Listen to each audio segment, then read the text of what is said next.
ಶನಿವಾರದಂದು ಹನುಮಂತನ ಕತೆ ಕೇಳಿದರೆ ನಿಮಗೆ ಶನಿಗ್ರಹದ ಸಮಸ್ಯೆಗಳೆಲ್ಲವೂ ನಿವಾರಣೆಗೊಳ್ಳುತ್ತವೆ. ಆಂಜನೇಯನಿಗೆ ಹನುಮಂತ ಎಂಬ ಹೆಸರು ಯಾವ ರೀತಿ ಬಂತೆಂದು ಗೊತ್ತಾ? ಆಂಜನೇಯನನ್ನು ಚಿರಕಾಲ ಮರಣವಿಲ್ಲದೆ ಅಂದರೆ ಚಿರಂಜೀವಿಯಾಗಿರುವಂತೆ ವರ ಕೊಟ್ಟವರು ಯಾರೋ ಗೊತ್ತಾ? ಅವರು ಅತ್ಯಂತ ಬಲ ಸಂಪನ್ನರಾಗಿ ಬದಲಾಗಲು ಕಾರಣ ಗೊತ್ತಾ?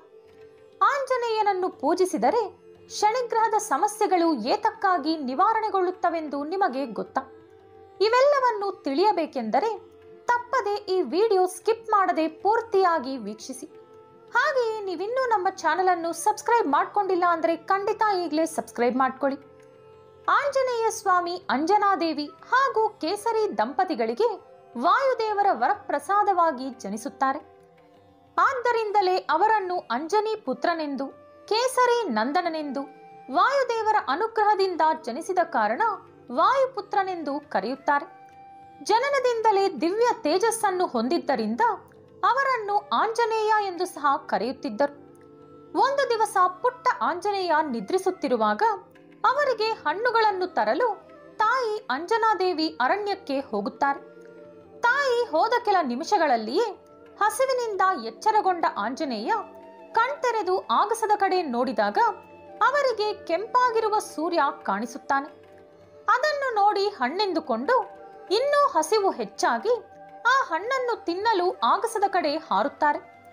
ವಾಯು ವೇಗದಲ್ಲಿ ಸೂರ್ಯನತ್ತ ನುಗ್ಗಿ ಹೋಗುತ್ತಿದ್ದ ಆ ಬಾಲಕನನ್ನು ದೇವತೆಗಳು, ಮುನಿಗಳು, ರಾಕ್ಷಸರು ಆಶ್ಚರ್ಯವಾಗಿ ನೋಡುತ್ತಾ ನಿಂತು ಬಿಡುತ್ತಾರೆ. ಮಹಾಶಕ್ತಿವಂತನಾದ ಆಂಜನೇಯನಿಗೆ ಸೂರ್ಯನಿಂದ ಬಿಸಿ ತಾಕದಿರಲು ವಾಯುದೇವರು ಅವರ ಸುತ್ತಲೂ ತಣ್ಣನೆಯ ಗಾಳಿಯನ್ನು ಕಳಿಸುತ್ತಾರೆ. ಸೂರ್ಯದೇವರು ಸಹ ತನ್ನತ್ತ ನುಗ್ಗಿ ಬರುತ್ತಿರುವ ಬಾಲಕನನ್ನು ನೋಡಿ ದೊಡ್ಡವನಾದ ಮೇಲೆ ಈ ಬಾಲಕನಿಂದ ಅನೇಕ ಕೆಲಸಗಳು ನೆರವೇರಲಿವೆ ಎಂದು ಗುರುತಿಸಿ ಅವರ ಬಿಸಿ ಆ ಬಾಲಕನಿಗೆ ತಾಕದಂತೆ ಅವರ ಶಾಖವನ್ನು ಕಡಿಮೆಗೊಳಿಸುತ್ತಾರೆ. ಆ ದಿನ ಸೂರ್ಯಗ್ರಹಣವಾದ್ದರಿಂದ ಸೂರ್ಯನನ್ನು ನುಂಗಲು ರಾಹು ವೇಗವಾಗಿ ಸಮೀಪಿಸುತ್ತಿದ್ದ. ಅದೇ ಸಮಯದಲ್ಲಿ ಅವರಿಗೆ ಅಪರಿಮಿತ ವೇಗದಲ್ಲಿ ಬಾಣದಂತೆ ನುಗ್ಗಿ ಬರುತ್ತಿರುವ ಹನುಮಂತ ಕಾಣಿಸಿದರು. ಆ ಬಾಲಕನ ತೇಜಸ್ಸಿನ ಮುಂದೆ ರಾಹುವಿನಿಂದ ನಿಲ್ಲಲಾಗಲಿಲ್ಲ. ಆಂಜನೇಯ ಸ್ವಾಮಿ ರಾಹುವಿಗೆ ಮತ್ತೊಂದು ರಾಹುವಿನಂತೆ ಕಾಣಿಸಿದರು. ಕೂಡಲೇ ಇಂದ್ರನ ಬಳಿ ಹೋಗಿ ಅವರು ನೋಡಿದ್ದನ್ನು ತಿಳಿಸಿದರು. ಇಂದ್ರ ಕೂಡಲೇ ಐರಾವತ ಏರಿ ವಜ್ರಾಯುಧ ತೆಗೆದುಕೊಂಡು ರಾಹುವಿನೊಂದಿಗೆ ಸೇರಿ ಅಲ್ಲಿ ಬಂದು ಅತಿ ವೇಗವಾಗಿ ಹೋಗುತ್ತಿರುವ ಆಂಜನೇಯನನ್ನು ನೋಡಿದರು. ವೇಗವಾಗಿ ಹೋಗುತ್ತಿದ್ದ ಆಂಜನೇಯನಿಗೆ ಐರಾವತವೂ ಸಹ ಬಿಳುಪಾದ ಒಂದು ಹಣ್ಣಿನಂತೆ ಕಾಣಿಸಿತು. ಹಾಗಾಗಿ ಅದನ್ನು ಹಿಡಿದುಕೊಳ್ಳಲು ಹೊರಟಾಗ ಇಂದ್ರದೇವರು ಅವರ ವಜ್ರಾಯುಧವನ್ನು ಜೋರಾಗಿ ಆಂಜನೇಯನ ಕಡೆ ಎಸೆದರು. ಆ ವಜ್ರಾಯುಧದ ಧಾಳಿಗೆ ಆಂಜನೇಯನ ಗಲ್ಲ ಗಾಯವಾಗಿ ಮೂರ್ಛೆಗೊಂಡು ಕೆಳಜಾರುತ್ತಾ ಒಂದು ಪರ್ವತದ ಮೇಲೆ ಬೀಳುತ್ತಾರೆ. ಇಂದ್ರದೇವರ ಈ ಕೆಲಸ ವಾಯುದೇವರಿಗೆ ಅತಿಯಾದ ಕೋಪವನ್ನುಂಟು ಮಾಡಿತು. ಹಾಗಾಗಿ 3 ಲೋಕಗಳಲ್ಲಿ ಗಾಳಿ ಇಲ್ಲದಂತೆ ಉಪಸಂಹರಿಸಿದರು ವಾಯುದೇವರು. ಸಕಲ ಜೀವಿಗಳು ಪ್ರಾಣವಾಯು ಇಲ್ಲದೆ ನರಳಲಾರಂಭಿಸಿದರು. ದೇವತೆಗಳೆಲ್ಲರೂ ಹೋಗಿ ನಡೆಯುತ್ತಿರುವ ಈ ಘೋರದ ಬಗ್ಗೆ ಬ್ರಹ್ಮದೇವರಿಗೆ ವಿವರಿಸಿದರು.